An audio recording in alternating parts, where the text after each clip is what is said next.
Space has no properties. Space is no different than a shadow. A shadow has attributes, like if you stand in a shadow, you're cold. But a shadow is not a thing. It's an absence of something. Same is true of space. Space is the after effect of a divergent magnetic field. Ether certainly can't have a location or Cartesian topos, and it certainly can't be a tensor property of space, which is the presupposition of the so-called Michelson-Morley experiment. Everybody references that. It's the most unintelligent statement ever said. But it's kind of like that song, "Shove Me in the Shallow."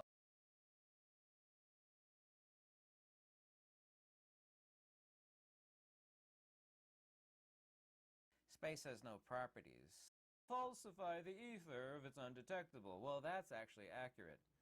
What gets disproven is the notion of space being filled with a conventional-like medium, one that acts like a gas or a fluid. Which, of course, is kind of a crude analogy, but that doesn't work either. You can't explain instantaneous action at a distance. When you try to measure the velocity of light, and of course light is not a velocity, it's the rate of induction of the hysteresis of the medium, no different than a sound wave.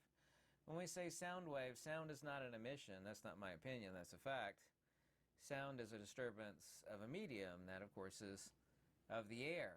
Undeniably so. This is the reason why Nikola Tesla said that light was a sound wave in the ether. Light is not an emission any more than sound is an emission. It's a disturbance, a perturbation of the medium.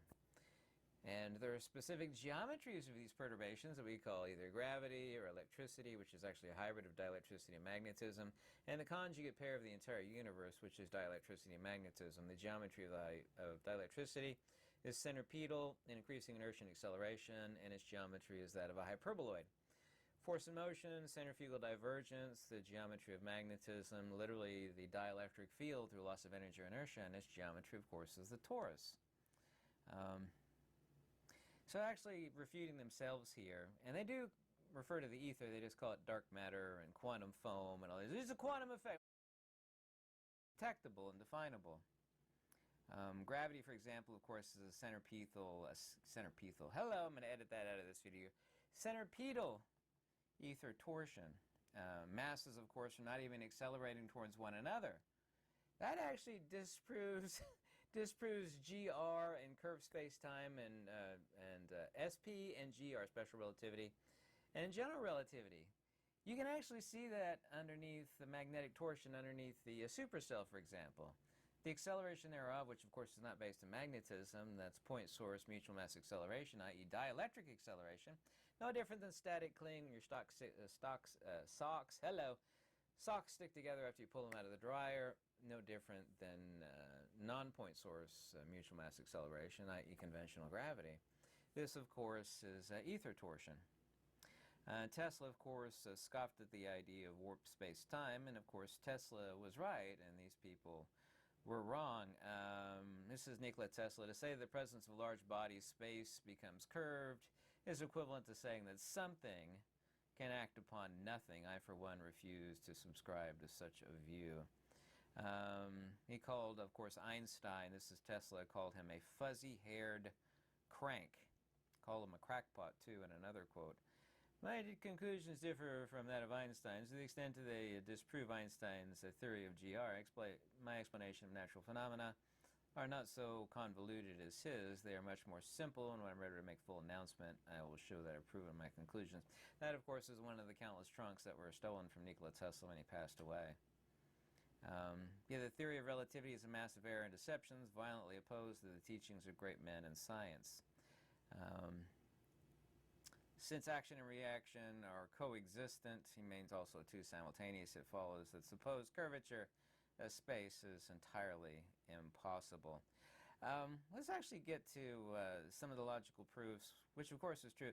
Now, light, it doesn't matter whether it's radio, gamma radiation, ultraviolet, visible light, it's all EMR, and these Goonie birds all admit to the same ideation. These are all traveling at the same speed. It doesn't matter if it's low energy.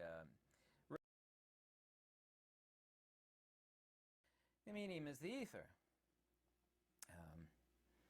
All literature on this subject, general relativity, this is Nikola Tesla talking, is futile and destined to oblivion. so are also all attempts to explain the workings of the universe without recognizing the existence of the ether as an indispensable function it plays in all phenomena. I consider this extremely important. Mr. Tesla said light cannot be anything else but a longitudinal disturbance in the ether involving alternate compressions and rarefactions. 100% accurate. If any of these people think they're smarter than Tesla, of course they're not. I see, you're smarter than Tesla? Tesla says, and of course his thinking is completely correct. There, because it fails entirely, talking about general relativity, to explain how a small candle can project particles. Of course, light is not a particle. This is Tesla talking. At the same speed, and of course, once again, light's not an emission, as the blazing sun, which has immensely higher temperatures. We have made sure by this experiment, said Mr. Tesla, that the light propagation with the same velocity, irrespective of the character of the source, such constancy of velocity can only be explained by assuming that it is dependent solely on the properties of the medium, specifically that of the ether. And of course he's right. It doesn't matter if it's super high, super low energy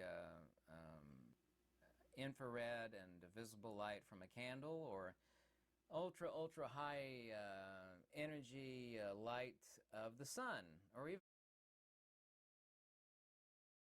simple. She only works off of force and motion, inertia and acceleration. There's a conjugate binary of the entire universe, and one is the energy dissipation thereof, and the other one is the energy increasing inertia and acceleration there too. And these are just ether perturbation modalities, but they're the conjugate mirror of one another, dielectric and magnetic, and they're both the mirror, the inverse image of one another on their geometry. The hyperboloid, the negative image of a hyperboloid, that's the geometry of the dielectric, is a torus. The negative image of a torus is a hyperboloid. The superimposition of both, of course, is a sphere. And at the center of that sphere, the same thing at the center of a magnet. Like, you can actually take two magnets, stick a Gauss meter between the two, put two magnets together. A Gauss meter probe is very thin. Put the magnets slowly together so you don't break the probe. You'll notice they'll be the most powerful magnets money can buy. There'll be no Gaussian flux at the center. So I got a Gauss meter probe between these two super powerful magnets, and there's no Gaussian flux there. It's like, yeah, you're at the inverse modality of the torus, like the center of a donut. You know, what's in the center of the donut? Well, there's nothing there to eat. There's nothing there at all. But everything collapses at that point on the dielectric and the torus, both of which, of course, are the superimposition of one another. And, of course, magnetism is the dielectric field. It's like saying ice is the cold field of water, analogously so. But the ether has not only never been disproven, the guy that invented doesn't care, but I mean, what do you think an electrical ground is? I love it when people scoff about counter space. Like, what do you think an electrical ground is? A ground is just a fancy word for counter space. Who cares what you call it? Don't get caught up in names. The ether has not only never been disproven, it's completely impossible to disprove the ether. 100% impossible. Nor can you explain it with atomism. And I'll remind you lastly that there's only ever been two postulates for the universe. One is based in the ether, and the other one is based in bumping particles. Thank you so much for watching. If you want to contact me, Nikola Tesla's ether physics is simplex, it's rational. It is a medium perturbation modality which occurs at several different geometries: electrical, magnetic. Gravity, of course, is centripetal ether torsion. Magnetism is the dielectric field, loss of energy thereof. And dielectricity is the centripetal hyperboloid. That electrostatics is dielectric, by the way. Lightning is not electrical, it's actually dielectricity. And of course, lightning is a discharge into counter space. And you can't understand field theory fundamentally or ether physics without understanding counter space. Then we say counter space or subspace or 0-point energy. I don't care, and certainly Mother Nature doesn't care. But I mean, what do you think an electrical ground is? I love it when people scoff about counter space. Like, what do you think an electrical ground is? A ground is just a fancy word for counter space. Who cares what you call it? Don't get caught up in names.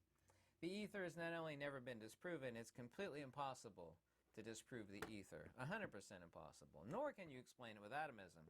And I'll remind you lastly that there's only ever been two postulates for the universe. One is based in the ether, and the other one is based in bumping particles. Thank you so much for watching. If you want to contact me, my information is in the description below. Thank you.